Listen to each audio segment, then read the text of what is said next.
And I think that there is a lot of work that is involved that people sometimes overlook. And a lot of clinics at the moment are starting people on hybrid closed loop, particularly children and pediatrics, starting people on hybrid closed loop. And my view on this as someone who's had diabetes for 25 years is probably very different to someone who's newly diagnosed. But I think it's really important to kind of understand those basic principles, the basic physiological principles. And I think you get a really good glimpse of that, kind of glimpse into that when you're not on a hybrid closed loop. So if you're on either multiple daily injections or just on a standard insulin pump, you kind of understand what each of those settings and each of those factors mean. So you intrinsically know what your insulin to carbohydrate ratio is, or what does even insulin sensitivity factor mean.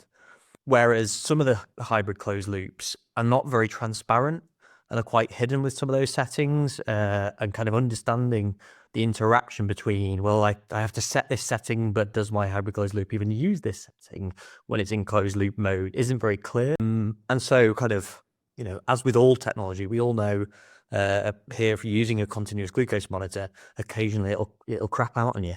It's going to happen.